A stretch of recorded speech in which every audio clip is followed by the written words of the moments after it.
and welcome to our live Friday live transmission. We are the 15th of November 2024.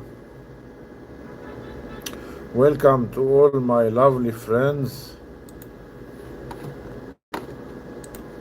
and we are now live from our LinkedIn platform, and we have many videos today. The video of the previous week, and we will start with our video from, we will take them by step from Saturday to Thursday. I'm changing the scale, bear with me. Yes.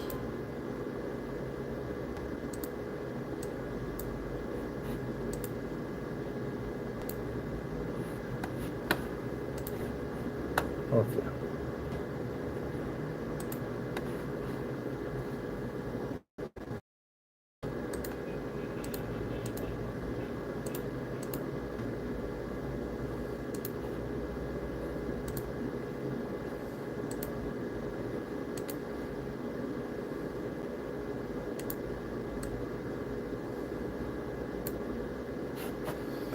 Okay, so let's come to our videos.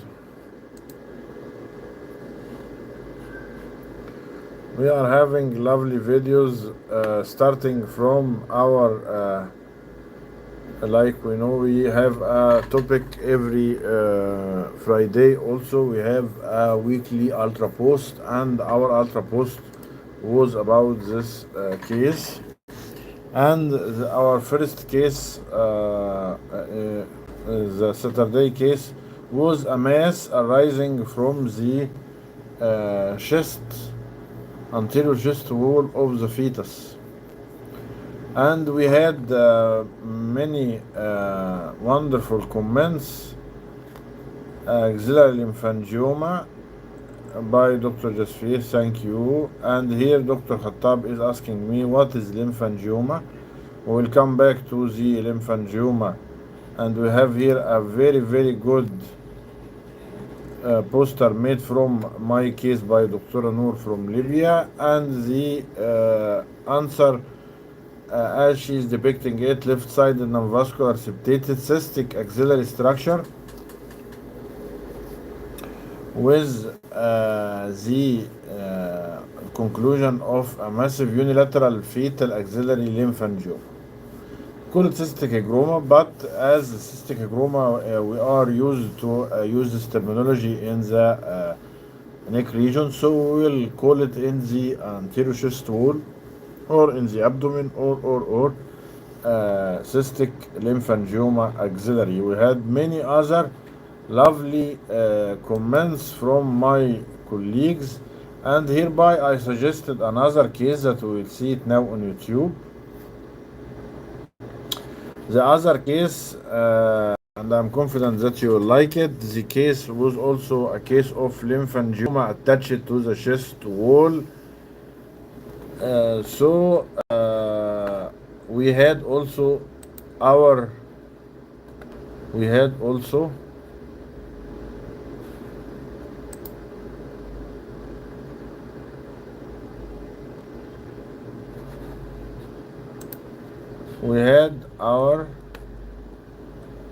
weekly ultra post. Hereby you will see the weekly ultra post. You will click on the link, you will find it in the comment section. And here I'm acknowledging the picture from Dr. Noor, and you are having here a detailed comment about the lymphangiomas with the video from our case uploaded from YouTube. Okay, let's go back so you can check out the weekly ultra post and see other ultra posts from other weeks. But now we will go to the second case. I acknowledge that this case had a lot of attention, so thank you for everybody commenting on this case. And we will go to the next case. That was Sunday case, and Sunday case was about fetal renal system. We're having here an aorta, and the aorta we're having a renal artery.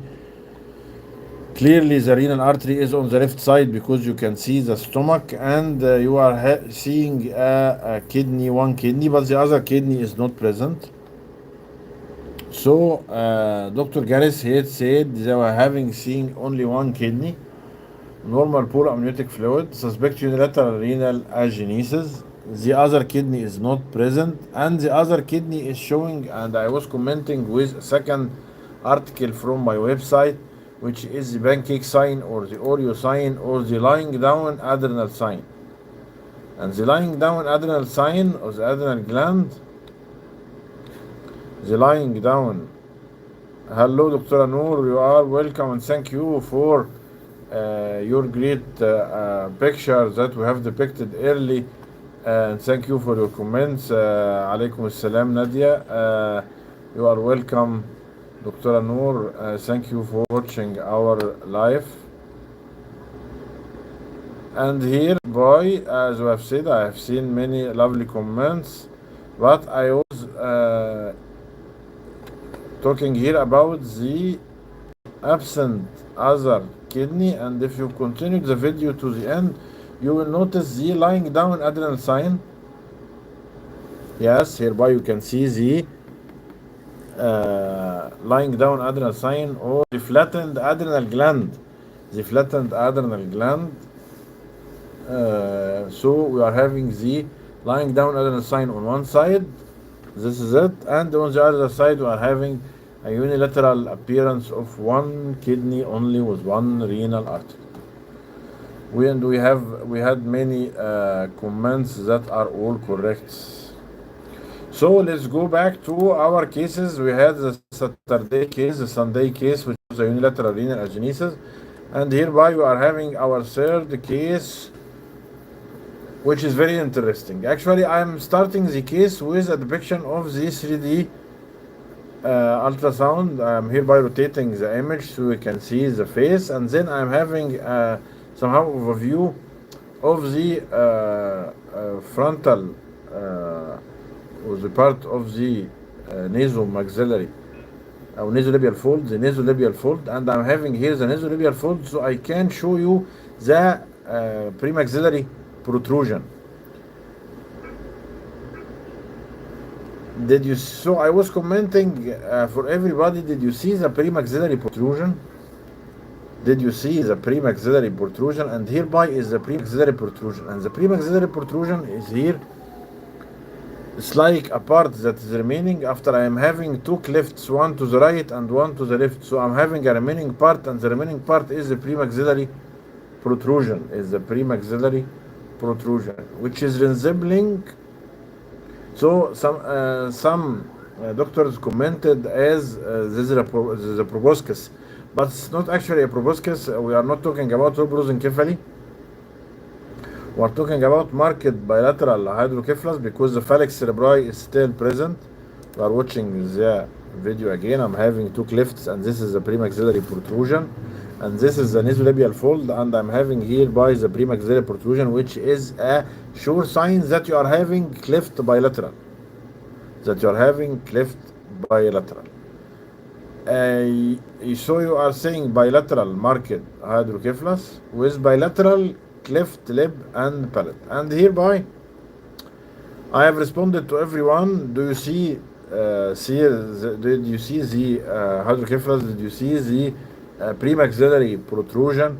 And it's not holoprosencephaly, it's premaxillary protrusion with bilateral marked hydrocephalus. Hereby are seeing another case that I had earlier, and the case is showing also, but I'm showing the premaxillary protrusion more clearly in the volumetric image,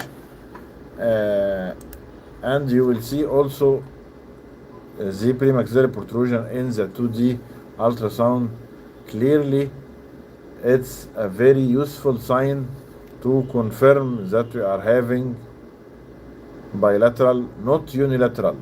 Here Dr. Khattab is saying left. No, the premaxillary protrusion is sure sign that's bilateral cleft lip and the palate, and that's very important sign. Okay, hereby we are having a case that also stirred a lot of controversy, and actually at first I thought that it was polydactyly. We had the polydactyly nubbin time from 2 weeks ago, and if you remember the case of the polydactyly, I hereby had many comments that are magnificent comments. Yes, here is the one that I'm talking about. The one that I'm talking about, it was polydactyly nubbin time. Hereby you are seeing the 5 fingers and the addition and the polydactyly one, which is nubbin.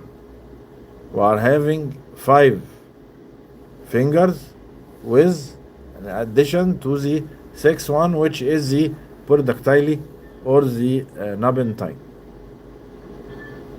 Small finger, we call it nubbin type. Okay, but this is not the case here. Why it's not the case here? It's not the case here because hereby you are having 4 fingers and the 5th is not there. You cannot see the thumb, or the thumb is taking the appearance, like I told you, of the hitchhiker thumb. What's called the hitchhiker thumb, which is called dystrophic dysplasia. So hereby you are having the 4 fingers and the 5th finger. This screenshot is from the image, and the 5th finger or the thumb is taking the appearance of the hitchhiker thumb. If you don't know the meaning of hitchhiker, if you are not foreign to the English language, you should watch the Hitchhiker Guide to the Galaxy, and you will know what is the hitchhiker. If you are a fan of movies like me, so you know what the hitchhiker is. But let's go back to science. Here we are having the appearance of the hitchhiker thumb. So I am standing by that this is dystrophic dysplasia. It's dystrophic dysplasia, not polydactyly. Doctors against the dystrophic dysplasia are saying that it cannot come isolated. We have examined, and I'm confident Dr. Chen from Jordan, she has said that she has examined the fetus clearly and there is nothing else other than this. So we are seeing this isolated dystrophic dysplasia of the thumb with the appearance of hitchhiker thumb. I told Dr. Chen that this would be a very lovely case report because there is no depiction of a hitchhiker thumb clearly like that in literature. So hereby we have differentiated 2 things: the polydactyly nubbin type and the hitchhiker thumb dystrophic dysplasia, and we are having both images. And thank you, Dr. Antonis Sokratos from, I guess, Italy. Yes, Dr. Antonis is the first one to comment with the hitchhiker thumb dystrophic dysplasia. So big shout out to Dr. Antonios Sokratos from Italy, I guess. Thank you very, very much for this wonderful comment and wonderful answer. So we go back to our cases. We have concluded this case, and let's go back. Yes, I told my friends I'm counting 6 fingers, not 5 only. We hereby had a case, and this case was showing firstly what's called calcification in the left liver lobe, And after the calcification, you will hereby note two vessels only in the level of the three vessel view. As we have said, two vessel only with normal sized grid vessels. This means either we are facing a dwarf or TGA. And if you continue the video, you will notice that there is small VSD. So we are having here either dwarf TGA, dwarf with VSD, or we are having TGA. We are having TGA, and with the TGA we are having a VCD, so it's a DTGA. So we by having two things, either this or that. Okay, so we are having here a comment from Dr. Said Reza. He is saying TGA type VCD, ACD, common EV valve, yes, unbalanced ventricle. I will concur TGA with inlet type VCD. Dr. Zohra said linear insertion AV valve, VCD, VCD, TGA. Yes, I concur this also. Dr. Rawan, I told her I can guess either TGA versus DORV. I hope, James, that you have attended the live, and I hereby continue to use the video. With all the due respect to your famous quote, let's focus on science, please, and let go the famous quotes. Go back to our cases. Our final case for this week was a case that we have seen many like it before. If you are a loyal fan of our videos, and hereby I am having a echogenic mass that is noted below the diaphragm, above the adrenals, behind the stomach, an echogenic mass that you have seen it many times with me in previous lives. And I will go directly to the lovely answer from Dr. Noor. Dr. Noor said infradiaphragmatic extralubar sequestration. And I told Dr. Noor to see another case just like it, which an extralubar pulmonary sequestration in a more advanced age. We are seeing the case together. This is the one. It's also on the left side. It has more a tendency to be in the left side and more in the female. And then Dr. Noor gave us a very, very good example of pulmonary sequestration. Either it's an intralubar sequestration, and we are having cases like that. We have seen it together before in other lives, or extralubar sequestration that is subdiaphragmatic, and this is the one we are talking about here, extralubar subdiaphragmatic sequestration, with this lovely image. Thank you, Dr. Noor, for this wonderful depiction. We had many other cases here. The doctor is talking about adrenal hematoma, Wilson tuber, adrenal hyperplasia, but we have seen it together, and it's the same appearance, and this case was operated upon. This is another case, and it was proven to be extralubar pulmonary sequestration. Here she's talking about cystic fibrosis or. So we are talking here about other cases that we have seen it just like it. Here Dr. Sarah is talking about left adrenal hemorrhage possibility or infradiaphragmatic. Yes, this is the one, infradiaphragmatic bronchopulmonary sequestration. Here the doctor is talking about isot of CCAM. So I will also comment and tell her, could you think of extralubar pulmonary sequestration, so she can know the correct answer of the case. It's very important, and I think you will see it only with us because we are having a lot of cases like that. Thank you for your interest in ultrascan fetal ultrasound school. You can always join our courses and join our groups, and you can contact the manager of our center, Mr. Ahmed, directly, and he will guide you through the process of enrolling.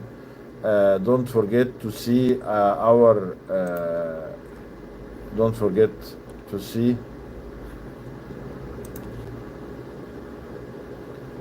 yes, don't forget to see our